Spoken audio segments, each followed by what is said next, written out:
नमस्कार, city news मध्ये आपले हार्दिक स्वागत। सर्वप्रथम एक नजर प्रमुख घडामोडींवर।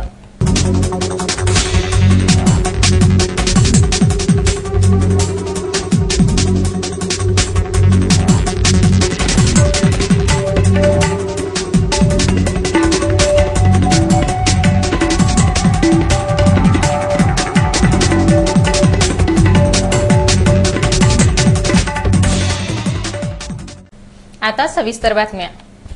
बार्शी टाकळी तालुक्यातील ग्राम सराडा येथे रात्रीच्या वेळी भूकंप सदृश स्थिती पाहावयास मिळत आहे। येथील खदानीमध्ये स्फोट करण्यात येत असल्याने नागरिकांच्या घरांना तडे पडले आहेत। अकोला जिल्ह्यात एक असे गाव आहे ज्याला रात्रीच्या वेळी हादरा बसतो। या गावात भूकंपाचे धक्के बसत नाही की हा दैवी चमत्कारही नाही, तरी सुद्धा केवळ रात्रीच्या वेळीच गावाला हादरे बसतात। त्यामुळे गावातील भिंतींना दरारे पडले असून गावकऱ्यांमध्ये भीतीचे वातावरण निर्माण झाले आहे। अकोला जिल्ह्यातील बार्शी टाकळी तहसील अंतर्गत येत असलेल्या या गावाचे नाव सराडा आहे। अकोला शहरापासून 70 किलोमीटर अंतरावर हे गाव असून जवळपास 4000 नागरिकांची वस्ती या गावात आहे। 400च्या जवळपास घरे या गावात असून काही मातीची तर काही सिमेंट कॉन्क्रीटची घरे आहेत। पक्की घरे सोडली तर बाकीच्या घरांना हादऱ्यामुळे व धक्क्यामुळे भिंतीला दरारे पडलीत। सराडा गावाच्या जवळ 4 ते 5 गिट्टी खदान आहेत। या खदानीमध्ये गिट्टी फोडण्यासाठी रात्रीच्या वेळी डायनामाइटच्या सहाय्याने स्फोट घडून आणला जातो। या स्फोटाच्या तीव्रतेमुळे या गावातील घरांना त्यांची झळ पोहोचत आहे। स्थानिक महिलांनी खदानीत होत असलेल्या स्फोटाबाबत आपली तीव्र प्रतिक्रिया सिटी न्यूजशी बोलताना व्यक्त केली। आमच्या घरात एवढा त्रास आहे की हे भांडे तर पडतातच पडतात, पण आमची जमीन हालते ना तर आम्हाला भीती लागते। आम्ही बाजूवर बसले असताना बी आमच्या अशा जमीन हालतात तर आम्हाला असं कसं तरी होऊन जाते। कशामुळे होते? हे होलामुळे होल होतात। हे बा त्या होलाच्या ना आम्ही इथलं तण आणून राहिलो की आम्हाला टोकी आमच्या भीतही सुद्धा चिरून राहिले। त्या टिनाचं घर असं वाटते अंगावर पडते का, होऊन जा वाटून राहिलं घरातून पडते का अंगा। सांगा इथले होल आहेत आमच्या गावात, पटलोक टिका माणसानं। गिट्टी खदानीमुळे सराडा गावासह जवळपासच्या इतर ग्रामीण भागात 24 तास धुक्याप्रमाणे धूळ प्रदूषण पसरलेले राहते। चोहीकडे धुळीचे कण हवेत पसरलेले आढळून येतात। या धुळीचा परिणाम स्थानिक ग्रामस्थांच्या आरोग्यावर व शेतातील पिकांवर सुद्धा होत आहे। शासनाच्या वतीने सदर गिट्टी खदानी भाड्याने देण्यात आले आहेत। संबंधित ठेकेदार मात्र स्फोटाबाबत व खोदकामादरम्यान नियमांचे पालन करतात की नाही यांची चौकशी होणे गरजेचे आहे। जिल्हाधिकाऱ्यांनी हस्तक्षेप करून सराडावासियांना भूकंप सदृश धक्क्यातून मुक्त करावे, अन्यथा सराडावासियांना भीतीच्या वातावरणातच जीवन जगावे लागणार याविषयी दुमत नाही। सरोपचार रुग्णालयात रुग्णांना कोणत्याही प्रकारची सुविधा देण्यात येत नाही। सरोपचार रुग्णालयातील अत्यावश्यक मशीन बंद पडल्या असून याकडे लक्ष देण्यास कोणीही तयार नाही। अकोला सरोपचार रुग्णालयात रुग्णांना कोणत्याही प्रकारची सुविधा देण्यात येत नाही। सरोपचार रुग्णालयाची सिटी स्कॅन मशीन मागील कित्येक दिवसांपासून बंद पडलेली आहे। सोनोग्राफी मशीन व एक्सरे मशीन मध्येही तांत्रिक बिघाड झालेला आहे। त्यामुळे या ठिकाणी येणाऱ्या रुग्णांना शारीरिक, मानसिक व आर्थिक त्रास सहन करावा लागत आहे। सरोपचार रुग्णालयाच्या या अवस्थेबाबत भाजपा ग्रामीण मोर्चाच्या वतीने आगळे वेगळे आंदोलन करण्यात आले। यावेळी भाजपा कार्यकर्त्यांनी गंभीर जखमीचा वेश धारण करून सरोपचार रुग्णालयावर मोर्चा आणला। या मोर्चात स्ट्रेचर व व्हीलचेअरवर बसलेले जखमी सर्वांचे लक्ष वेधून घेत होते। शहराच्या प्रमुख मार्गाने मार्गक्रमण करीत हा मोर्चा जिल्हाधिकारी कार्यालयावर पोहोचला। या ठिकाणी जिल्हाधिकाऱ्यांना निवेदन देत सरोपचार रुग्णालयातील बंद पडलेल्या अत्यावश्यक मशीन सुरू करण्याची मागणी करण्यात आली।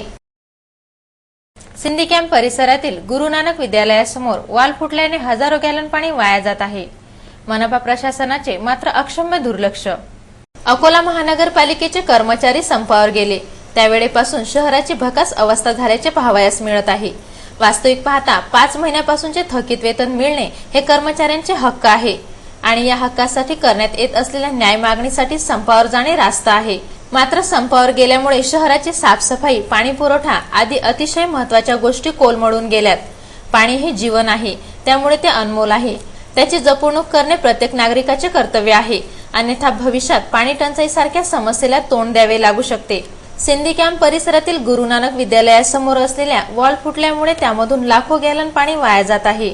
मात्र मोठी पाईपलाईन असल्याने परिसरातील नागरिकांना पाण्यापासून वंचित राहावे लागते। मात्र संप काळात मानधन सेवाधाऱ्यांची नियुक्ती करण्यात आली व त्यांच्याकडून पाणी पुरवठ्याचे कार्य करून घेण्यात येत आहे। मात्र त्यांना अनुभव नसल्यामुळे वॉल खोलताना तो तुटला, परिणामी पाणी बर्बाद होत आहे व नागरिकांना मात्र पाण्यासाठी त्रस्त व्हावे लागत आहे। जलप्रदाय विभागाचे श्री बगैरे यांनी काही लोकांना घेऊन वॉल ठीक करण्यासाठी आले, मात्र ठीक करू शकले नाहीत. त्यांच्या प्रयत्नांना अपयश झाल्याने स्थानिक रहिवाशांना मात्र पाण्यापासून वंचित राहावे लागले. शहरातील राणी सती मंदिराच्या बाजूला पोलीस प्रशासनाच्या वतीने क्वार्टर्स बनविण्यात आली आहेत. या क्वार्टर्सचा उपयोग भिकाऱ्यासह इतर नागरिक घेताना दिसतात. शासनाच्या वतीने अधिकाऱ्यांना विविध सुविधा देण्यात येतात, परंतु काही अधिकारी व कर्मचाऱ्यांना ह्या सुविधा पचनी पडत नाहीत. पोलीस प्रशासनाच्या वतीने राणी सती मंदिराच्या बाजूला अधिकारी व कर्मचाऱ्यांकरिता आवासाची व्यवस्था करण्यात आली. अधिकारी व कर्मचारी या ठिकाणी वास्तव्य करण्याच्या मानसिकतेत नसल्याने सध्या ही घरे ओस पडली असून घरांची पडझड होताना दिसत आहे. या घरांचा उपयोग काही भिकारी घेताना दिसतात. विशेष सूत्रांनी दिलेल्या माहितीवरून या ठिकाणी काही असामाजिक कार्यही होत आहेत. काही आवारा व बेकार युवक दारू पिणे व जुगार खेळण्याचे कार्य करीत आहेत. पोलीस प्रशासनाच्या वरिष्ठ अधिकाऱ्यांनी याकडे गंभीरतेने लक्ष देऊन कारवाई करणे गरजेचे आहे, अन्यथा या ठिकाणी एखादी अप्रिय घटना घडण्याची शक्यता नाकारता येत नाही. रेल्वे स्टेशन परिसरात एका 11 वर्षीय लहान मुलगा मोठ्या शिताफीने लोकांचे खिसे साफ करीत असल्याची माहिती प्राप्त झाली आहे. प्रचंड गर्दीचा फायदा घेत बस स्थानक तथा रेल्वे स्थानक परिसरात खिसे कापू मोठ्या प्रमाणात सक्रिय झाले आहेत. लग्नाचा मोसम तथा उन्हाळ्याच्या सुट्ट्यात खिसे कापूचे प्रमाण वाढते राहते. विशेष बाब ही आहे की या खिसे कापूच्या टोळीत केवळ 11 वर्षाचा एक लहान मुलगा सहभागी असल्याचे कळते. हा मुलगा एवढ्या सफाईने खिसा साफ करतो की केवळ हलकासा स्पर्श झाल्याचे निमित्त होते व खिसा रिकामा होतो. पोलिसांनी त्याला जेरबंद करून बाळ सुधारगृहात त्याची रवानगी केली होती, मात्र हा मुलगा तेथून सुद्धा पळून गेला. त्याची चौकशी केली असता माहिती मिळाली की हा मुलगा मूर्तिजापूर येथील रहिवासी असून तेथेच एका व्यक्तीकडून त्याला खिसे कापण्याची कला अवगत झाली. सदर व्यक्ती खिसे कापूचे उत्तम प्रशिक्षण देतो व त्याबाबत पैसे घेतो. पोलिसांसाठी हा संशोधनाचा विषय आहे.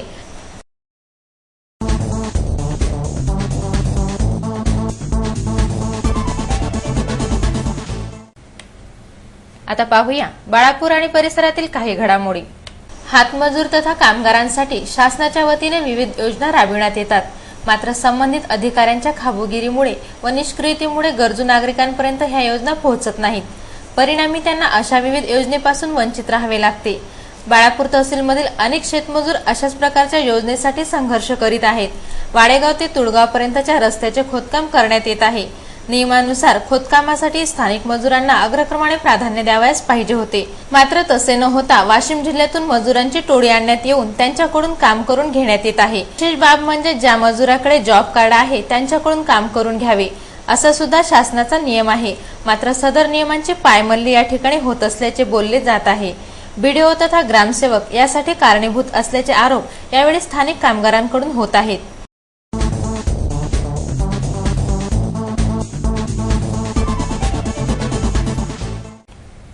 पाहूया बार्शी टाकळी आणि परिसरातील घडामोडी.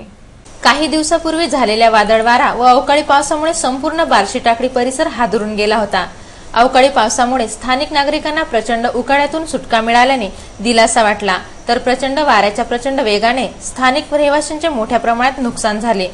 मोठे मोठे वृक्ष उन्मळून पडले, कच्ची घरे क्षतिग्रस्त झाली, टीनपत्रे उडून गेले आणि शेतात विजेचे खांब उभे करण्यात आले होते ते वादळी वाऱ्याने एकदम जमिनीलगत झुकले.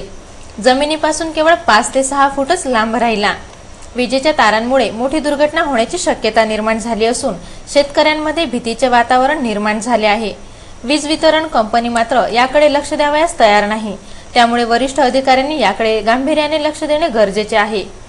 जंगलात पाण्याचे प्रमाण कमी झाल्यास वन्य प्राणी पाण्याच्या शोधात गावाकडे वळतात. बार्शी टाकळी तहसील अंतर्गत येत असलेल्या सिंदखेड येथील शेतात अशाच प्रकारचे दृश्य पाहावयास मिळाले. एका शेतात हरिणांचा कळप दिसून आला. सदर कळप पाण्यासाठी भटकंती करीत आला असावा असा अंदाज यावेळी व्यक्त करण्यात येत आहे. मात्र पाण्यासोबतच हिरवीगार तृण खावयास मिळत असेल तर सोने पे सुहागा, आणि असा आनंद या हरिणांना मिळाला आहे. त्यामुळे हा कळप या ठिकाणी आनंदाने संचार करीत असताना आमचे बार्शी टाकळीचे कॅमेरामन संजय वाट यांनी कॅमेराबद्ध केला. पुन्हा भेटूया शहर आणि परिसरातील ताज्या घडामोडी व अधिक माहितीसह. नमस्कार.